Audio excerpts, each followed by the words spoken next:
বাংলাদেশ দল ওয়েস্ট ইন্ডিজের সাথে ৩২১ রান করে ম্যাচটা হেরে গেছে। এখন যে অবস্থা থেকে হারছে সেটা আরো বেশি ভয়ঙ্কর। এটা যুক্তিক আলোচনা প্রয়োজন।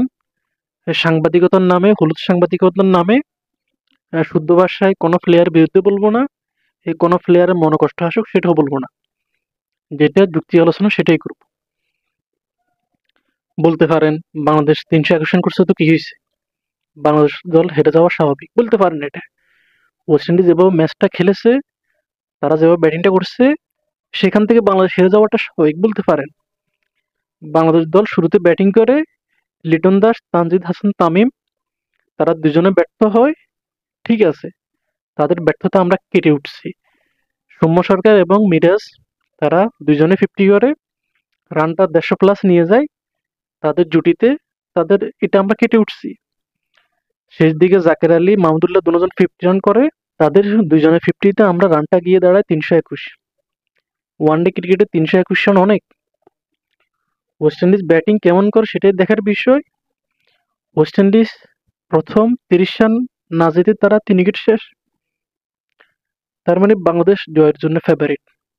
80 রানে তাদের 4 উইকেট নেই। তাহলে সেখান থেকেও বাংলাদেশ দল জয়ের জন্য ফেভারিট।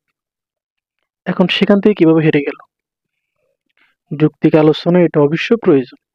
আপনি এমন একটা মাঠে খেলা দিছেন, সেখানে বলার যখন বল করে, বল নিজে গিয়ে ব্যাটসম্যানকে বলে তুমি আমার ফিটাও। আমি বল কেন হয়েছি, তুমি আমার ফিটাও।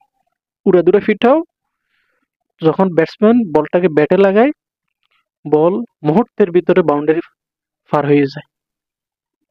কোনো ফিল্ডারও থাকে না, কিচ্ছু থাকে না। বলটা জাস্ট ব্যাটসম্যান লাগাইতে দেরি, বল বাউন্ডারি বাইরে যেতে দেরি নেই। কথা যুক্তি কিনা বলেন, আপনারা যারা খেলা দেখছেন দেখছেন তো এটা কিভাবে সম্ভব? সেখানে ৩২১ রান প্রুফকে ওয়েস্ট ইন্ডিজ ৩২৫ রান করে ফেলে, তাও আবার ৪৫ ওভার ৫ বলে। এটা কি করে সম্ভব? এখন যে মাঠে খেলা হইতেছে, ব্যাটসম্যানরা সেখানে ৪০০ রান করতে পারে, একদম ইজিলি ৪০০ রান করা যায়। আমরা পারি নাই, এটা আমাদের ব্যর্থতা, এটা আমি বলবো না। ওয়ানডে ক্রিকেটে একটা দল হাইস্ট রান কত করবে? ৩০০ প্লাস। এটাই তো জাস্ট এনাফ, এর বেশি তো আর লাগে না। আপনি যদি বলেন কি ৪০০ রান করে, তাহলে ৪০০ রান হলে তো এটা ওয়ানডে ক্রিকেট না, এটা টি-20 হয়ে যায়। আমরা ৩৫০ রান করার ৩২১ রান করার পরে আমরা হেরে গেছি। তার মানে বাংলাদেশকে ষড়যন্ত্র করে হারানো হয়েছে। হয়তো অনেকের কাছে, হয়তো অনেকে প্লেয়ারদেরকে গালাগালি করবেন, লিটন দাস খারাপ খেলছে, তানজিদ হাসান তামিম খারাপ খেলছে, বলাররা ভালো বল করতে পারে নাই বলে আমরা হেরে গেছি বলতে পারেন, গালাগালি করতে পারেন। কিন্তু যেটা যুক্তি কথা সেটা হলো বাংলাদেশকে ষড়যন্ত্র করে হারানো হয়েছে। এমন একটা পিচে আপনি খেলা দিচ্ছেন, ব্যাটসম্যান লাগাইলে ব্যাটসম্যান বল ব্যাটে লাগাতে দেরি, বাউন্ডারি হতে দেরি নেই। আপনি ভাবতে পারেন 3 উইকেট যাওয়ার পরে 4 উইকেট চলে গেছে 80 রানে, সেখান থেকে একজন ব্যাটসম্যান নেমে প্রথম নামছে, সে ইন্টারন্যাশনাল ক্রিকেটে সে প্রথম নামছে, সে নাইমা সেঞ্চুরি।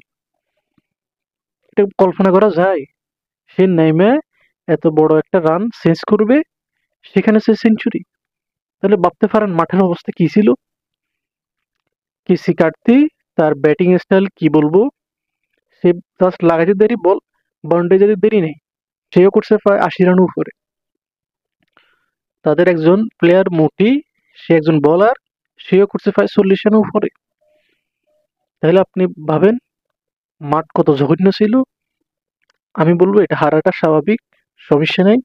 ওয়েস্ট ইন্ডিজের বিপক্ষে আমাদের লাস্ট 10 বছরে কোনো সিরিজ আমরা হারিনি। লাস্ট 3 বছর নাকি লাস্ট 5-6 বছর হবে কোনো ম্যাচ আমরা হারিনি ওয়ানডে ক্রিকেটে। টেস্ট টি-20 বাদ দিলাম, সেখান থেকে আমরা সিরিজ হারছি। শুধু সিরিজ না তো ভাই, 3 ম্যাচে হোয়াইট ওয়াশ হয়ে গেলাম। আরো 2 ম্যাচ যদি দেন, সে 2 ম্যাচে বাংলাদেশ হারবে, কিছু করার নেই। এমন একটা পিচ আপনি খেলা দিচ্ছেন, আপনি কয় রান করবেন আপনি নিজেও জানেন না। 400 রান কোনো ব্যাপার না, যে পিচে খেলা হয়েছে 400 রান করলেও বাংলাদেশ হেরে যাবে। ব্যাটসম্যান বল ব্যাটে লাগাইতে দেরি, বল বাউন্ডারির বাইরে যেতে দেরি নেই। এই হচ্ছে খেলা। কি বলেন আপনি?